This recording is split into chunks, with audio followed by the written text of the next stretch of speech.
faccio sto video perché lo devo fare, perché piano piano mi sto rompendo proprio le scatole, ma le scatole proprio come dico io. Quella gente di me ti viene a casa sotto il canale mio. Prima cosa, chi non muove sotto il canale mio se ne va a fanculo, si disattiva e non mi rompo un cazzo, se ne va a fanculo, perché se ne va a fanculo. Io mi deve sentire che sono alfabeto, parlo italiano, parlo dell'argomento. A blu l'ho detto come l'avete detto tutti quanti, l'ho detto a modo mio ma l'ho detto, ok? E non parliamo. Alfonso Carini, come cazzo ti chiama? Carini, come non so come ti chiami.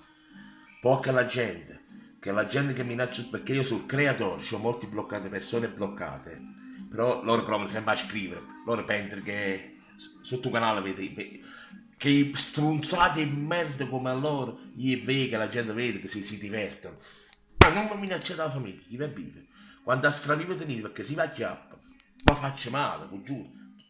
Allora, dici tutte cose sotto il canale, offendermi in tutte maniere, ma quando tocca la famiglia, quando tocca la famiglia, io faccio di tutto di acchiappare, perché cazzo sono parlando di un fessi, avete capito o no? Sono a fare troppo in merda state facendo. Ragazzi miei, chi non muove se ne va a fanculo, e se sono alfabeti, io sono nato in Germania, fa questo anche scuole tedesche, capito o no?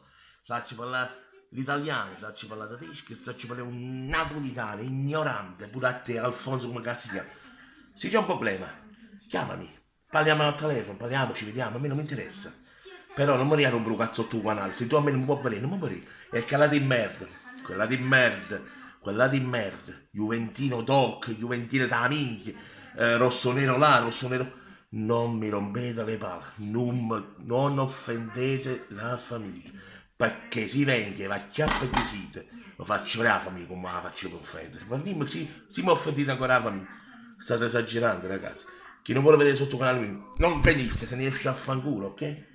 Scrivete cose normali sotto canale mio puliti, ma non facete gli imbecilli di merda, ok? Va bene? Sì, a me non potete vedere, chiedete a fanculo, che nessuno mi ha cagato mai. Fanno i sci.